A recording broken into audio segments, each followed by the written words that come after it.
आओ प्यारे बच्चों, एक नई कहानी सुनते हैं।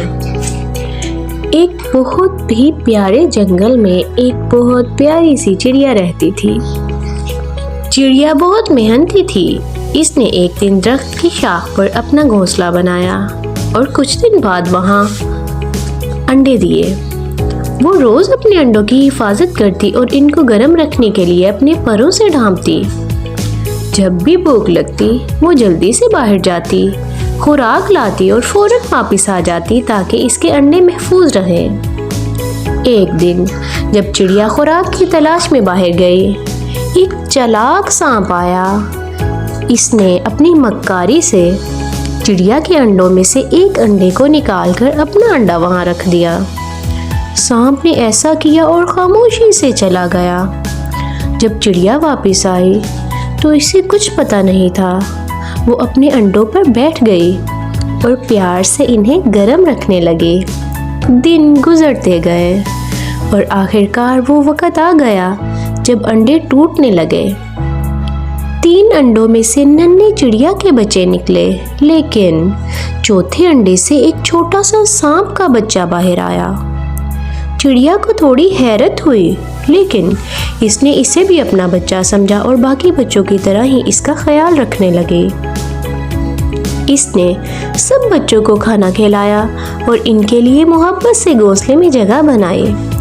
इस छोटे सांप के बच्चे को इसने प्यार से रखा।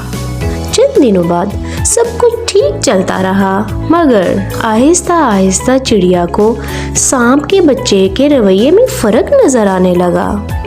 सांप का बच्चा चिड़िया के बच्चों की तरफ अच्छी तरह नहीं देखता था, बल्कि वो अपने बहन भाइयों को अजीब नजरों से देखने लगा। चिड़िया को फिक्र होने लगे, मगर इसने सोचा कि शायद सांप का बच्चा मुख्तलिफ है और इसे कबूल कर लिया। फिर एक दिन ऐसा आया जब चिड़िया ने देखा कि सांप का बच्चा अपने बहन भाइयों को खाने के इरादे से घूर रहा है। वो हैरान हुई और इसके दिल को एक झटका लगा। तब चिड़िया को समझ आया कि सांप का बच्चा इसका बच्चा नहीं है, बल्कि ये एक सांप है जो इसके बच्चों के लिए खतरा बन सकता है। चिड़िया को ये सोचकर बहुत दुख हुआ कि वो जिसे अपना समझती रही वो इसके बच्चों के लिए खतरा बन गया। लेकिन अपने बच्चों की हिफाजत के लिए इसने सख्त फैसला किया। इसने सांप के बच्चे को घोंसले से बाहर निकाल दिया और नरमी से इसे समझाया कि वो किसी और जगह चला जाए जहां वो अपनी फितरत के मुताबिक जिंदगी गुजार सके। सांप का बच्चा चुपचाप वहां से चला गया और चिड़िया ने अपने बच्चों को अपने परों में लपेट लिया। इस दिन के बाद चिड़िया और ज्यादा मुहतात हो गई और अपने घोंसले की हिफाजत पर खास ध्यान देने लगी। इसने सीखा कि कभी कभार मुश्किल फैसले करने से ही अपने प्यारों की हिफाजत मुमकिन होती है। तो प्यारे बच्चों, कहानी पसंद आई तो इसे लाइक करें, चैनल को सब्सक्राइब करें।